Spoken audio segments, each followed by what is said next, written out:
Bueno, buenas tardes chicos, sean bienvenidos a este repaso de fisiopatología del edema a cargo del estudiante Arnold Salas. Bueno, Arnold, puedes empezar, el tiempo es tuyo. Ok, muy buenas tardes con todos. Creo que la gran mayoría de los que estamos acá me conocen. Vamos a paso. Va a ser bastante sencillo. Bueno, vamos a iniciar, ¿no? Siendo las 4 en punto. Ok, para ello vamos a iniciar repasando un poco sobre todo lo que es el compartimiento o dónde está distribuido el líquido en nuestro cuerpo, ¿no? Bueno, para poder entender un poquito mejor, vamos a ver primero qué es el edema, ¿no? Viene a ser el aumento del volumen de algunas, quizá de una extremidad o ambas extremidades, o quizá hasta todo el cuerpo, como es en la nasarca. Creo que no puse en una imagen, pero en realidad se comprende, ¿no? Este es en una extremidad, que probablemente sea una trombosis. A ver, quiero hacer. Acá está, en una sola extremidad o en ambas. O también puede ser en todo el cuerpo, a la cual se la llamaría pues una nasarca. Ya pudiendo observar pues qué es el edema y todo eso, vamos a comprender un poco iniciando la distribución de lo que es el líquido en nuestro cuerpo, es decir, el agua, que es el líquido principal que hay en nuestro organismo, ¿no? Que va a comprender pues el 60% del peso corporal de todo el cuerpo humano, que de por sí se diferencia en la mujer con tan solo 5% de diferencia, ¿no? Que la mayoría del líquido, es decir, los 2/3 de este líquido corporal, de esta agua corporal, va a estar dentro de lo que son las células, y el tercio restante va a estar fuera de ella, ¿no? En lo que 5% va a estar en los vasos sanguíneos y lo demás va a estar en el intersticio, es decir, entre las células en los tejidos, ¿no? Bueno, y básicamente lo que nosotros vamos a poder controlar extra, es decir, nosotros podemos aumentar, disminuir, es básicamente este 5% que es el intravascular. Ok, entonces ya teniendo en consideración todo esto, vamos a dar siguiente paso. Acá tenemos otro ejemplo, que acá se ha equivocado. Acá 55 debería ser el líquido también. No puede ser 45 y 55. El 5% entre el varón y mujer, en donde la mujer va a tener pues un 55%, ¿no? Y pues igual en la distribución, ¿no? Que los 2/3 de este 60% va a estar únicamente dentro de las células y el tercio restante va a estar fuera, en el intersticio, es decir, en los tejidos o en los vasos sanguíneos, ¿no? Ok. Ahora vamos a ver más o menos la secuencia que esto prosigue, ¿no? Obviamente vamos a consumir lo que son los líquidos, ya sea pues consumiendo fresco que tengamos. Entonces igual vamos a estar consumiendo, hasta en la comida se puede extraer pues cierta cantidad de agua que va a ser distribuida por el sistema sanguíneo y que va a llegar pues a los tejidos, ¿no? Y dentro de este tejido, que propiamente va a estar en el intersticio, que va a intercambiar con lo que son las células, y va a seguir el movimiento por la linfa, y esta linfa, los sobrantes, es decir, porque la mayor parte de este líquido va a seguir en lo que es la circulación venosa, ¿no? A llegar al corazón. Asimismo, la linfa también va a drenar en una vena, en la vena cava superior, en la que va a volver a distribuir todo este líquido a todo el cuerpo, o excretarlo por los riñones y o por el sistema digestivo, ¿no? Eh, Básicamente es esto.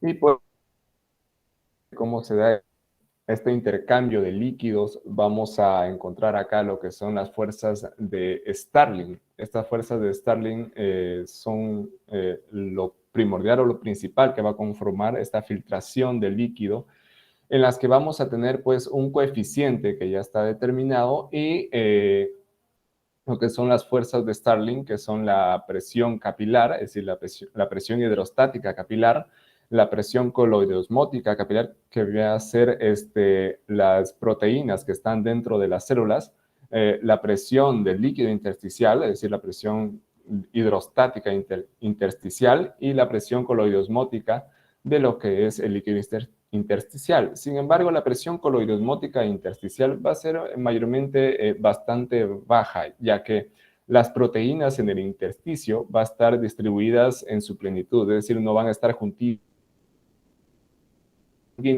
Es por eso que esta presión coloidosmótica intersticial van a estar disminuidas un poco en el intersticio, ¿no? Esta presión no va a ser tan fuerte como quizá la presión coloidosmótica que hay en el plasma, ¿no? Entonces vamos a tener quizá una ecuación de filtración con el coeficiente de filtración por la suma de estas fuerzas, ¿no? Que van a ser la presión capilar, es decir, la presión hidrostática capilar, la presión coloidosmótica del capilar, que obviamente se van a restar, ya que la presión capilar hidrostática va a botar, va a querer expulsar este líquido hacia el intersticio, es decir, va a ser una fuerza de salida. En cambio, por la ósmosis de las proteínas va a hacer que jale esta agua, es decir, que va a jalar agua desde el intersticio hacia la circulación, es decir, hacia los sanguíneos.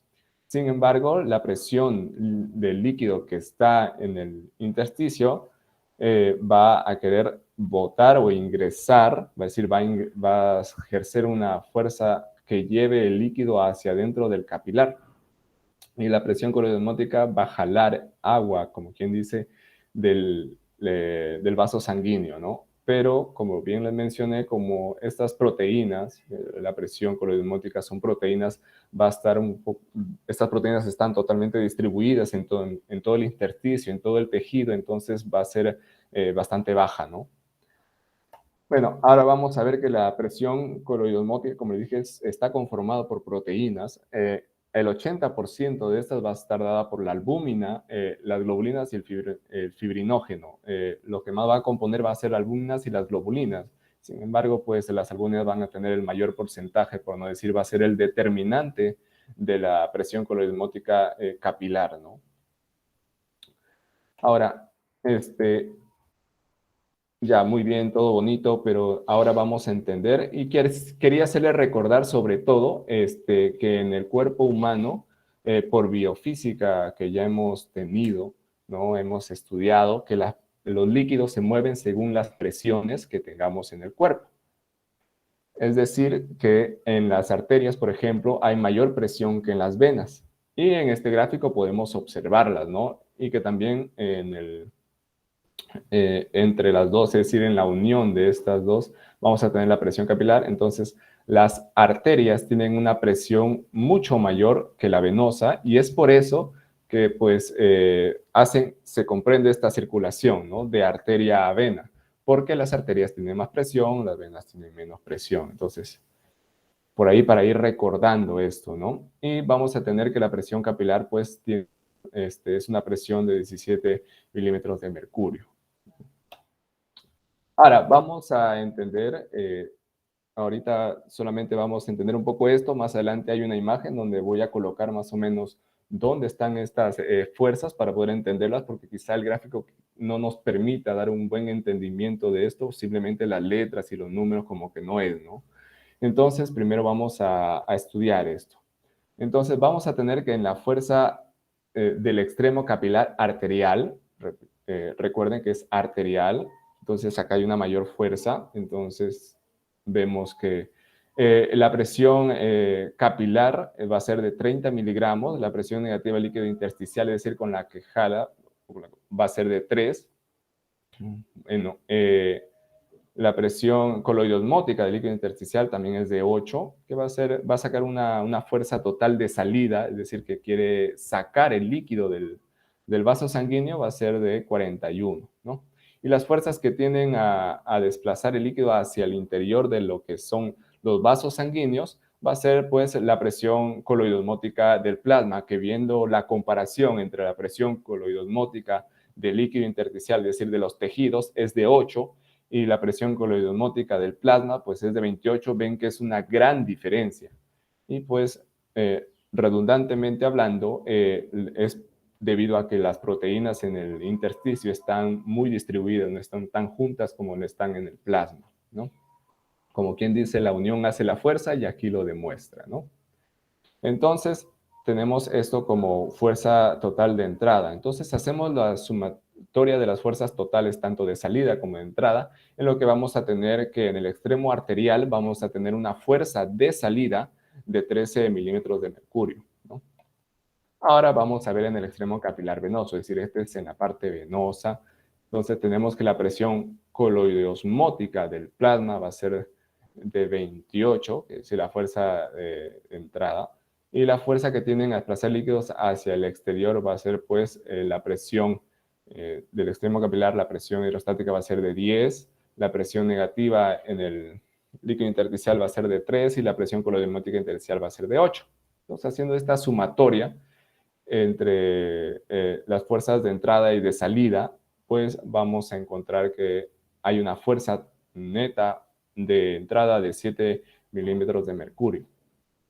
Ahora, entre esas dos, es decir, porque uno está el extremo arterial y el otro está en el extremo venoso, ahora vamos en la anastomosis, como quien dice, o mejor dicho, en el capilar propio, ¿no? Entonces vamos a encontrar que la presión capilar media pues va a ser de 17,13, la presión negativa en el del líquido intersticial va a ser de 3, la presión coloidosmótica del líquido intersticial va a ser de 8, una fuerza total de salida de 28,3.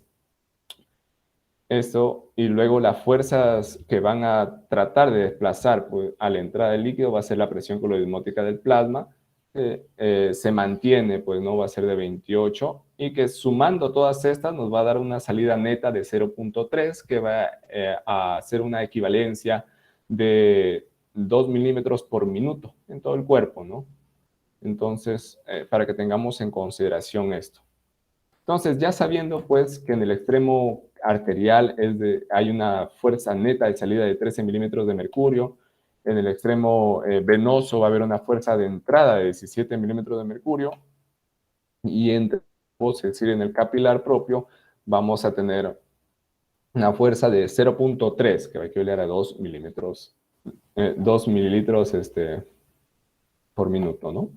Y aquí vemos un gráfico que nos va a poder mostrar un poco más explícito esta función, ¿no? Por ejemplo, este de acá vendría a ser, pues, el extremo capilar arterial, ¿no? Esta es la arteria. Entonces, tenemos que el extremo capilar arterial tiene una fuerza neta de salida de 13 milímetros de mercurio. Acá en el capilar, propiamente dicho, en la metarteriola, en donde se va a unir ambas, en donde va a confluir de arteria a vena, entonces vamos a tener una fuerza salida 0,3, si no me equivoco, acá faltó una coma, 0,3 milímetros de mercurio, y en la fuerza neta de entrada vamos a tener de 7 milímetros de mercurio, es decir, a hacer que salga la cantidad de líquido y esta va a recogerla, ¿no? Pero obviamente va a haber una diferencia. Entonces, siguiendo, ok, aquí tenemos pues un gráfico que nos va a mostrar un poco más sobre las fuerzas de Starling que están trabajando todas, pues de que en el extremo arterial la fuerza mayor es de salida y en el extremo venoso la fuerza mayor es de entrada, ¿no?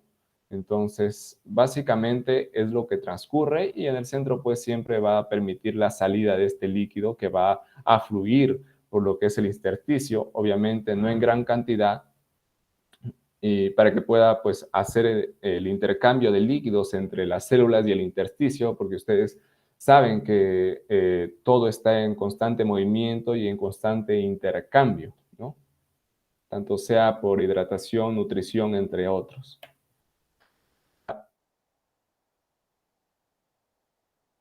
¿Qué pasa con el líquido que queda afuera en el intersticio? ¿Quién lo lleva? ¿Qué pasa con este, ¿no? Entonces, para esto tenemos la circulación linfática, ¿no? Esta circulación linfática, que va a tener una presión de -4, esta va a jalar el líquido del intersticio hacia su lumen para que lo vuelva a llevar a lo que es a la circulación sistémica, ¿no? Básicamente eso es.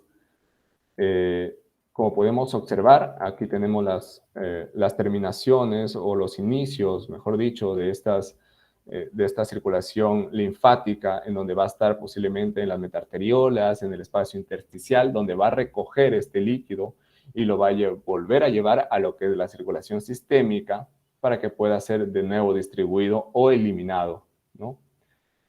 Hasta acá, si es que hubiera alguna pregunta, sería bueno que me la hagan saber para poder, pues, básicamente es lo más importante de lo que es la explicación de la fisiopatología del edema, ¿no? ¿Alguna pregunta? Ok, parece que no hay ninguna. Todo claro, perfecto. Ok, sabiendo todo esto, pues ahora vamos a ver qué hay diferencias entre un exudado, un transudado. Pues en el exudado vamos a encontrar que hay una salida de líquido, pero no solamente de líquido, sino también de proteínas, ¿ya? Eso va a conformar un exudado. Obviamente va a ser proteína, líquidos, electrolitos, pueden hasta células salir.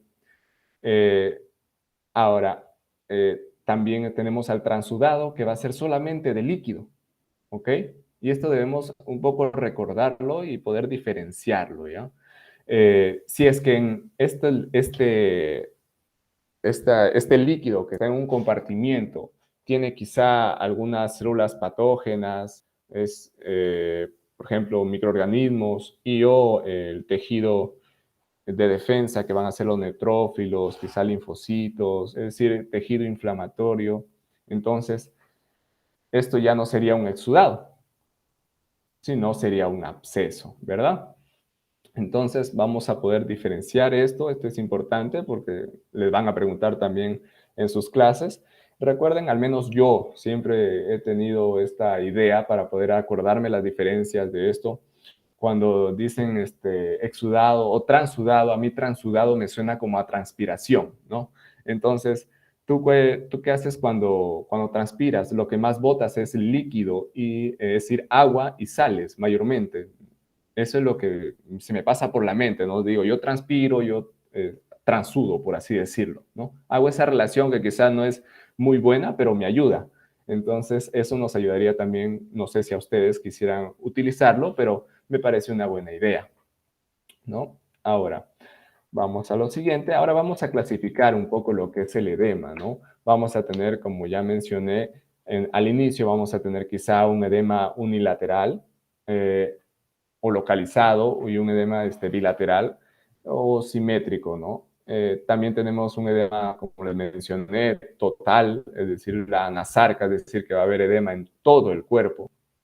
Y pues algunas causas de estos edemas bilaterales vamos a tener, por ejemplo, cardíaco, mayormente cuando hay quizá una estenosis valvular, o quizá una insuficiencia cardíaca que no va a permitir bombear la suficiente sangre que tiene el organismo. Entonces este corazón se infla y no permite que llegue sangre, entonces la circulación, como quien dice, se estanca un poco.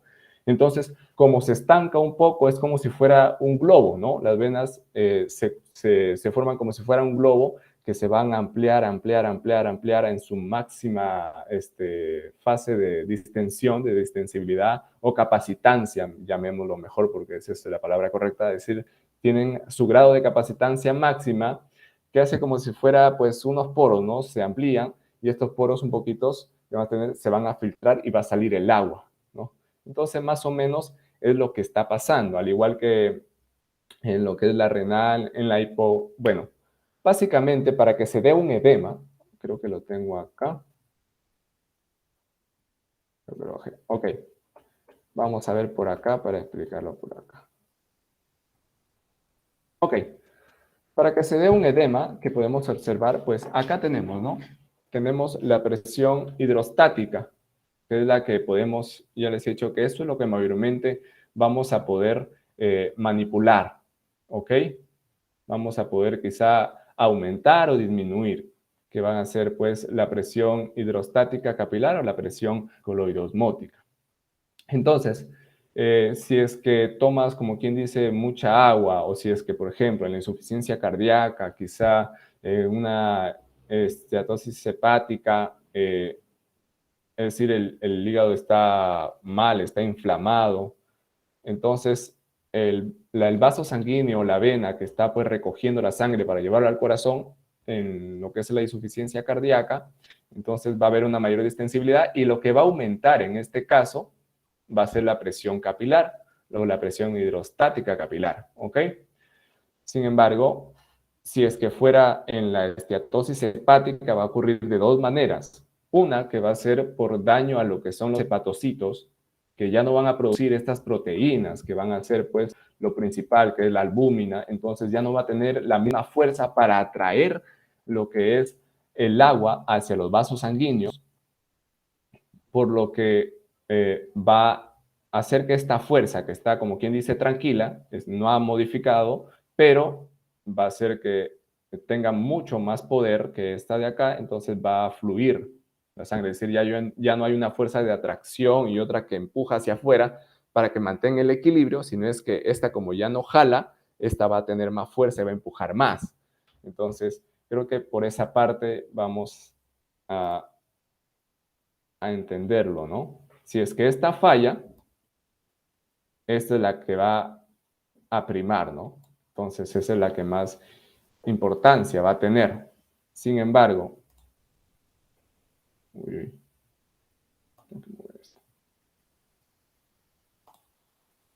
si es que esta aumenta,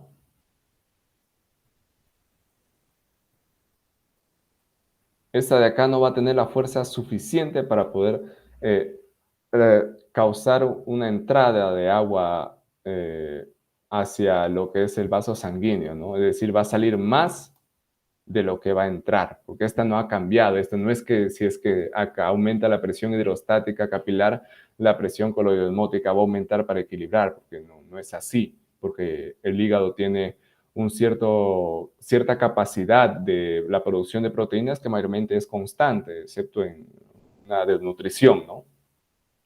Que valga la redundancia, en una desnutrición también podría pues haber este edema debido a que no hay esta cantidad de proteínas, ¿no? Entonces se va a generar edema porque esta va a fallar y esta como está normal, pues va a botar agua, ya que la otra no puede equilibrarla, ¿no? Ok. Ok. También pues vamos a ver que si es que hay un problema en esta parte, es decir, si es que acá aumentó el líquido, ¿no? Vio que salió y salió.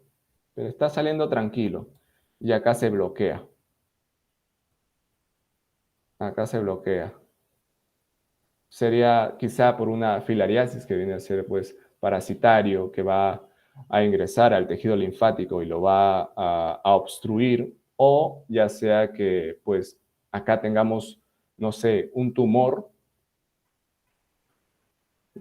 maligno, entonces se le extirpó este tumor y como ustedes saben, no solamente se le extirpa este, sino también a los ganglios linfáticos para pues evitar la metástasis, ¿no?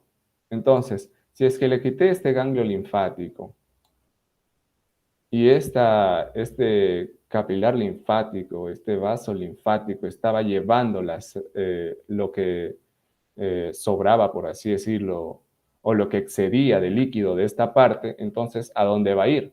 Ya no hay, porque no hay una comunicación, ¿no? Entonces, como se retiró todo esto, este tejido de acá va a empezar a aumentar, porque no hay a dónde vuelta regrese, ¿no? Porque el encargado de recoger esta sangre sobrante, o este líquido sobrante, mejor dicho, el líquido sobrante, va a ir hacia se va a quedar, es decir, este que llevaba hacia el corazón, es decir, hacia los vasos sanguíneos, hacia las venas, recogía esta sangre para volverlo al sistema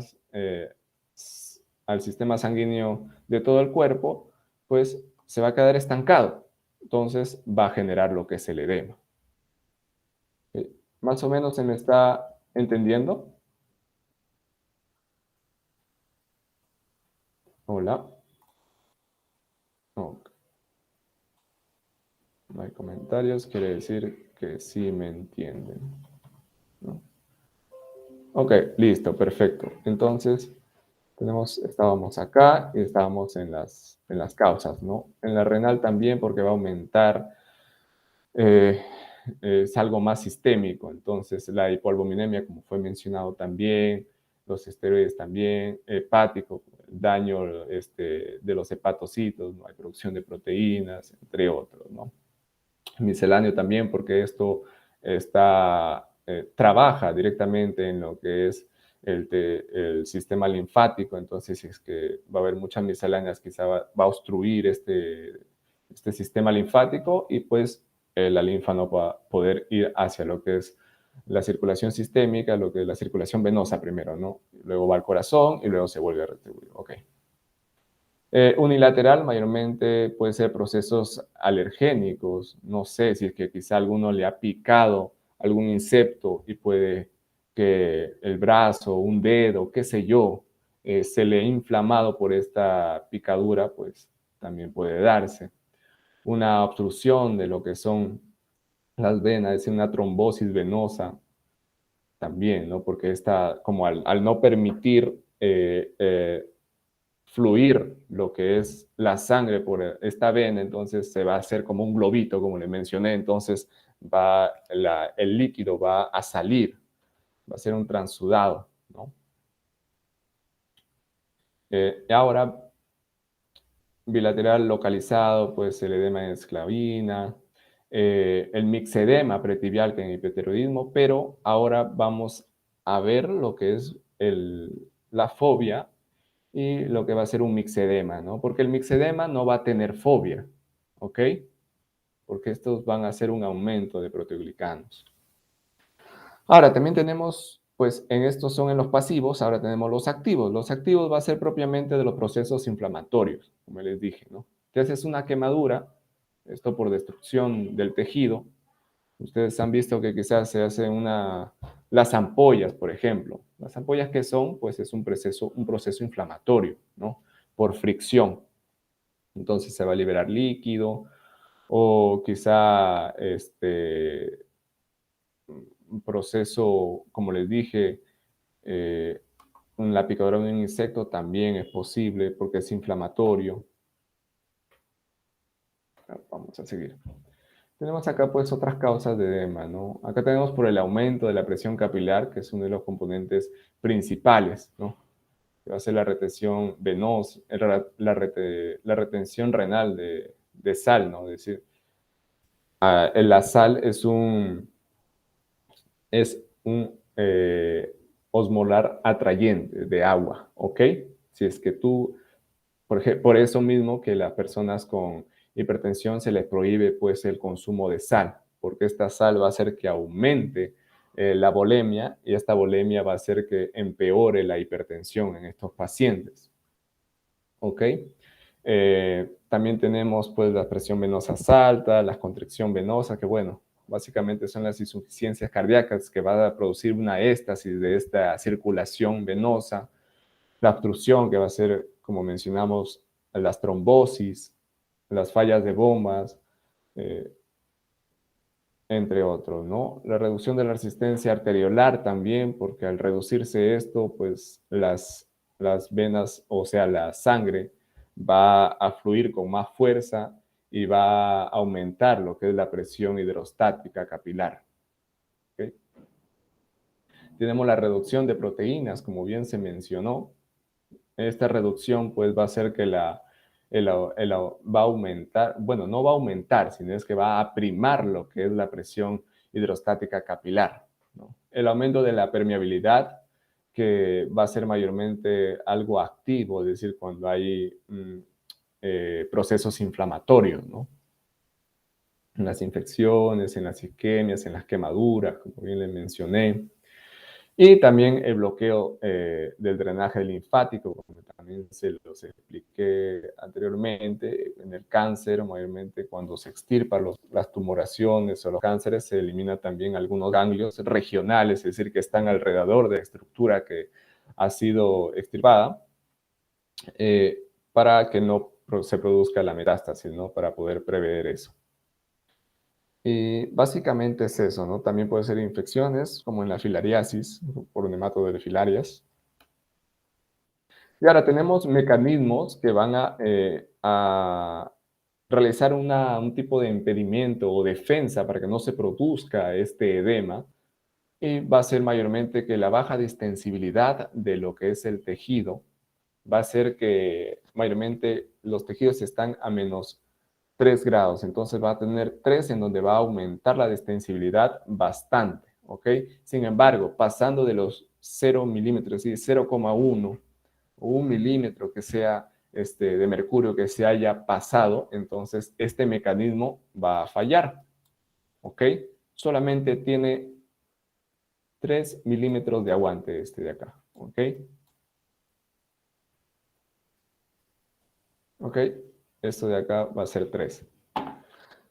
Esto va a dar tiempo también para que el aumento de la capacidad del flujo linfático, es decir, el sistema linfático, puede aumentar de 10 a 50 veces, que va a equivaler pues a unos 7 milímetros de mercurio, ¿no? Y el lavado de proteínas en el espacio intersticial va a hacer que también tenga 7 milímetros de mercurio, que va a poder de capacidad para que pueda controlar el edema, ¿no? Para que no se genere este edema. Entonces, pues va a tener mayormente 17 milímetros de mercurio, que es casi el doble de lo que es la confluencia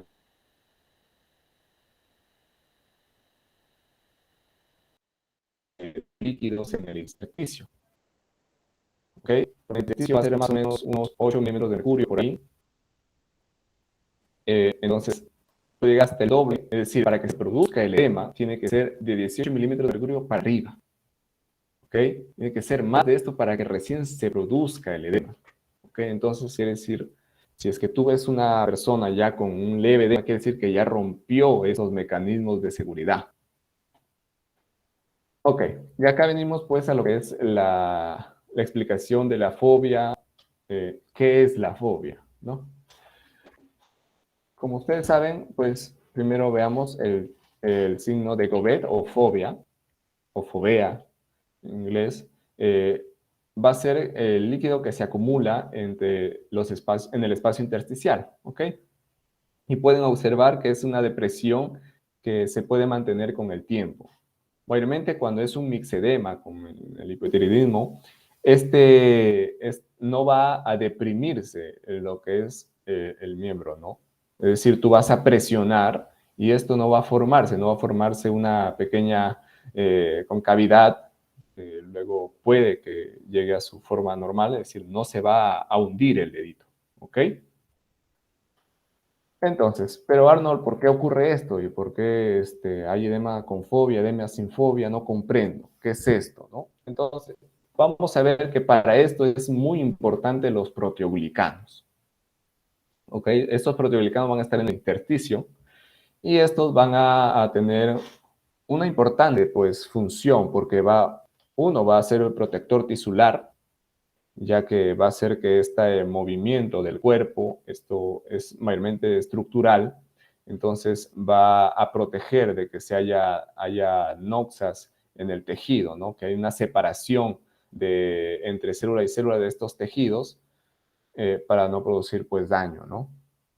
Además de eso va a contener líquido, va a contener agua, y cuando esto aumenta, se van a generar estas que van a ser como lagunas o riachuelos, le llaman, que va a contener líquido libre, porque la mayoría del líquido está por acá, entre los filamentos de proteoglicanos, ¿no? Que va a estar distribuido, esto va a impedir que tampoco se estire mucho el tejido por los proteoglicanos mismos que van a controlar la distribución de este líquido, ¿ok?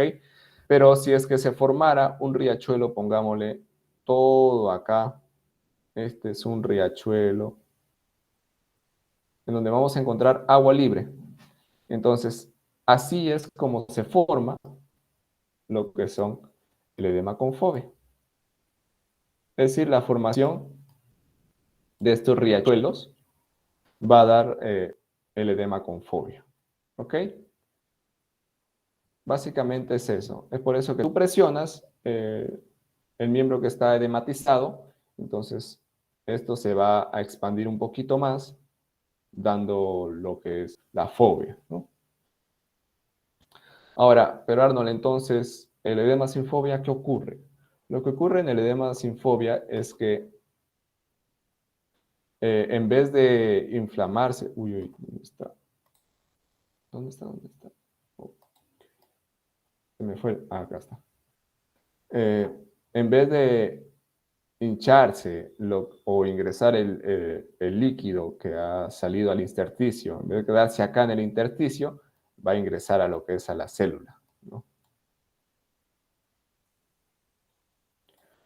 Y la célula se va a edematizar, ¿ok? Y si no es eso, es que se va a producir coagulación en lo que es en el intersticio. Entonces, como el intersticio se va a coagular, y la coagulación pues es dura, ¿no? No se desplaza como son los líquidos propios, ¿no? Entonces tú al deprimir, al colocar tu dedo, al presionar en el miembro edematizado, pues no se va a hundir, ¿no? Se va a quedar ahí, como un tejido sólido. Entonces es lo que va a pasar. Las células tampoco pueden, pues, elongarse, por así decirse, puede decir, deformar su estructura para que se forme esta fobia. Entonces, lo único que tienen que saber más directo, por así decirlo, es que la fobia se da por la formación de estos riachuelos, ¿no? Que van a ser distendibles a la presión. Ahí está. ¿Ok? Entonces, en los edemas con fobia vamos a tener grados. En el grado 1, es decir, una cruz sobre 4, porque es hasta 4 los grados que va a tener. En el grado 1 va a haber una leve depresión sin distorsión visible del entorno, es decir, tú vas a colocar tu dedito, vas a presionar y ni bien retires el dedo, esta fobia va a volver a su lugar, es decir, va a volver a formar el órgano o el edema, ¿no? Va a volver a su forma inicial, ¿no? Cuando hay del grado 2, la depresión va a ser un poco más profunda y va a demorar un poco más en volver a su forma original, a desaparecer esta concavidad, ¿no? En el grado 3 va a ser un poco más profundo, hasta 6 milímetros, y la recuperación para que se desaparezca esta fobia, esta concavidad, va a ser aproximadamente de 1 minuto. Y en el grado 4, pues va a ser una profundidad ya hasta de 1 centímetro con una persistencia de esta concavidad de 2 a 5 minutos, es decir, va a demorar muchísimo más en volver a su estado antes de presionarlo, ¿no? Entonces, chicos, además de eso, tenemos acá pues un pequeño resumen, ¿no? Vamos a tener que las fuerzas que van a acompañar o van a generar lo que es el intercambio, la filtración, la filtración va a ser las fuerzas de Starling, que va a ser la presión hidrostática capilar, la presión hidrostática intersticial, la presión coloidosmótica capilar y la presión coloidosmótica intersticial, en donde pues las fuerzas hidrostáticas y coloidosmótica intersticial van a sumar para la salida de este líquido la presión coloidosmótica capilar y la presión hidrostática intersticial van a sumar fuerzas para que el líquido ingrese a los vasos sanguíneos. ¿Ok? El desequilibrio de esto va a generar pues el edema, ¿no? Y acá tenemos otra imagen que nos hace recordar que el tejido linfático, los vasos linfáticos van a ser de gran ayuda para poder prever la producción de este edema, ¿no? Y que van a recoger el líquido que sale del intersticio, que la vena no ha podido pues recuperarlo, lo va a volver a llevar a la circulación sistémica, ¿no? Primero a la circulación venosa y esta a la circulación sistémica. Ok, aquí tenemos pues los mecanismos de seguridad, la baja distensibilidad del intersticio, el aumento del flujo linfático, que va a ser de 10 a 50 veces, la reducción de la concentración de proteínas en el intersticio. Aquí tenemos pues las causas principales del edema tisular, porque también hay edema celular, que pues ya es otra historia, ¿no? El edema celular mayormente va a ser pues por una hiponatremia, es decir, este intercambio de este electrolito va a hacer que el agua ingrese hacia la célula y esta va pues hacer que la célula se dematice y posteriormente muera, ¿no? También por un déficit nutricional, por la inflamación también es posible. También pues acá tenemos lo que es inflamatorio, el exudado es inflamatorio, el transudado es no inflamatorio. Y aquí, como podemos observar, como les hablaba, sobre la anasarca viene a ser el edema generalizado, ¿no? Y básicamente es eso, chicos. Si tuvieran alguna pregunta, sería genial. Si no, pues muchas gracias. En el chat creo que hay una pregunta.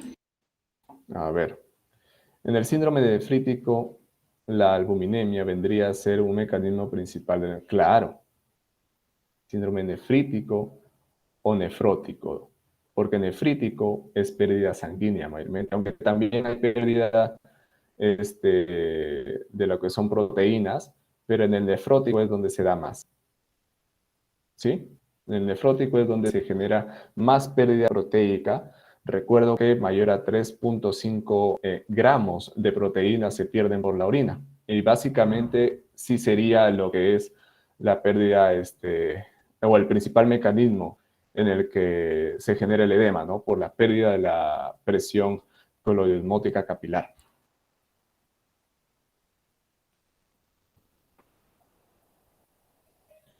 Okay. ¿Alguna otra pregunta, si la tuvieran?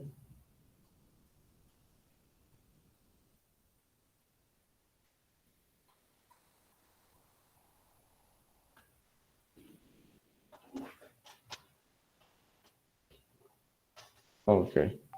Todo claro, me comentan. Ok, chicos. Gracias, Arnold, por este repaso. Ha sido muy bueno, muy favorecedor para todos nosotros. Espero que nos haya servido y nos sirva en el futuro porque esto se usa en todo el tiempo. Así que muchas gracias, Arnold. Y bueno, te esperamos para siguientes ponencias. Gracias. Ok, muchas gracias, chicos. Hasta luego. Que tengan buena tarde. Buen medicina se mueve, chicos, recuerden. Hasta luego.